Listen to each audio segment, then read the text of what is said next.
ধন্যবাদ এবং স্বাগত জানাচ্ছি আরেকটি ভিডিওতে স্ট্রেস ম্যানেজমেন্টে নিয়ে। আপনারা অনেকে আছেন যে স্ট্রেস মোকাবেলা করতে চান, তবে স্ট্রেস মোকাবেলায় যে রেজিলিয়েন্স যেটি থাকে সেটা কিভাবে গড়ে তুলবেন সেই বিষয় নিয়ে কথা বলবো। আমি কাউন্সিলিং সাইকোলজি আশিজুম রাজু। অবশ্যই প্রথম থেকে শেষ পর্যন্ত ভিডিওটি দেখবেন এবং এটা একটা পডকাস্ট এবং এই পডকাস্টে অনেকগুলো ভিডিও আছে যেটা হলো স্ট্রেস নিয়ে। যাদের ভিতরে অতিরিক্ত স্ট্রেস তারা অবশ্যই ভিডিওর প্রত্যেকটা ভিডিও দেখতে পারেন। অবশ্যই আপনার স্ট্রেসটা আপনি নিজে নিজে মোকাবেলা করতে পারবেন আশা রাখি। এখন রেজিলিয়েন্সটা কি সেটা আমাদের কিন্তু জানা দরকার।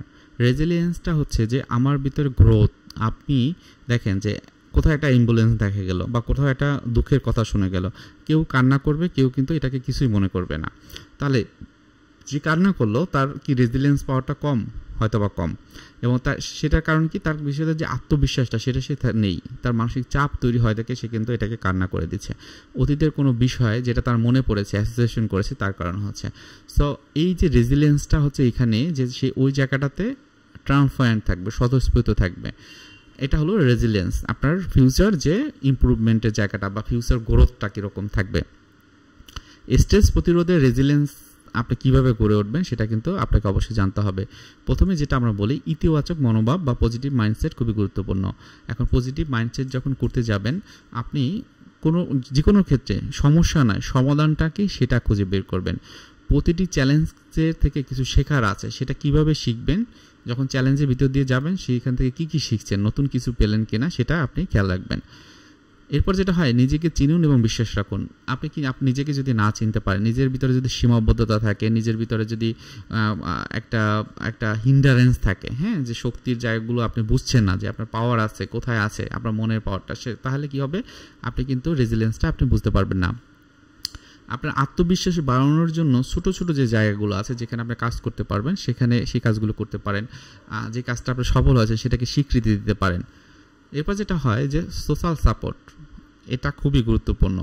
আপনি হয়তোবা আপনি যে সমাজে থাকেন সেখান থেকে কিন্তু আপনি সহযোগিতা নিতে পারেন। অনেকে আছে যে সোশ্যাল সাপোর্ট নিব, সেটা কেন নেব, আমি নেব না, আমি মানুষের কাছ থেকে কেন এটা নেব, এটা না, বরং পরিবার, বন্ধু, আত্মীয়স্বজন যারা আছে তাদের কাছ থেকে আপনি অবশ্যই আপনি সাপোর্টটা নিতে পারেন। এবং এই ক্ষেত্রে যদি কোনো সমস্যা হয় তাহলে আমি আপনাদেরকে বলবো অবশ্যই প্রফেশনাল কাউন্সিলরের সাহায্য নেবেন। অনেক সময় দেখা যায় যে স্বাস্থ্যকর জীবনযাপনটা খুবই গুরুত্বপূর্ণ। দেখা যায় যে পর্যাপ্ত ঘুম, সুষম খাদ্য খাওয়া, নিয়মিত ব্যায়াম করা, এগুলো করবেন।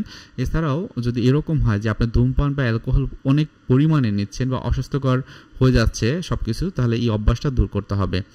এরপর যেটা বলবো, লক্ষ্য নির্ধারণ করা এবং পরিকল্পনা অনুযায়ী সেইভাবে আগানো। আপনি আজকে থেকে 5 বছর পর ঠিক কোথায় আপনাকে দেখতে চান, সেখানে যেতে হলে আপনার আজকে থেকে কোন কোন কাজগুলো করতে হবে, কোনটা ছোট যেটা আপনি করতে করতে আস্তে আস্তে বড়োর দিকে যাবেন সেটা করবেন পরিকল্পিতভাবে, এটা মনে রাখবেন। এরপর যেটা হয় যে লক্ষ্য যখন নির্ধারণ করবেন সেটা যেন একটা কাঠামো থাকে, এমন না যে এমন অবাস্তব কোনো চিন্তা করেছেন যেটা আসলে সম্ভব না আপনার দ্বারা, সেটা কখনোই আপনি করবেন না।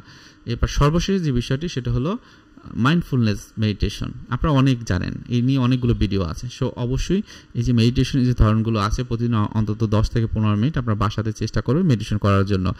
রেজিলিয়েন্স গড়ার আরও কিছু কৌশল আছে, যেমন আপনি নিজেকে, আমরা বলি যে অ্যাফার্মেশন দেওয়া। অ্যাফার্মেশন কি, আমি নিজেকে বলবো আমি পড়বো, আমি পারবো, আমি পারবো, আমি পারি, আমি পারবো। এই যে অ্যাফার্মেশনটা দরকার হয় লিখে আপনি যেখানে থাকেন সবসময় চোখ পড়ে সেখানে আপনি দেখবেন এবং নিজে হার্টকে দরকার হাত দিয়ে তারপর বলবেন। অনেক সময় যে ব্যর্থতা যখন হয় সেটা কিন্তু একটা অভিজ্ঞতা, সেটাকে অভিজ্ঞতা হিসেবেই আপনি নেওয়ার চেষ্টা করেন। দেখবেন এটা আপনাকে আরও ফ্যাসিলিটেট করে, পরবর্তীতে আরও ভালো কিছু পারবেন। নিজেকে করুণা নয়, আত্মকরুণা কখনোই নিজেকে করবেন না, আত্মমমতার চর্চা করুন এবং নিজের অনুভূতিগুলো সবসময় লিখে রাখুন। এবং এটা দেখবেন যে আপনার মানসিক সহায়তা কতটা করবে। আজকে থেকে 6 মাস পর, 1 বছর পর দেখবেন যে ওই সময় আপনার অবস্থাটা কী ছিল, এখন আপনার অবস্থাটা কী। তো আশা করি বুঝতে পেরেছেন। কারো কোনো প্রশ্ন থাকলে এই রেজিলিয়েন্স সম্পর্কে বা আপনার স্ট্রেসকে মোকাবেলা করার ক্ষেত্রে অবশ্যই কমেন্টে জানাবেন। ধন্যবাদ।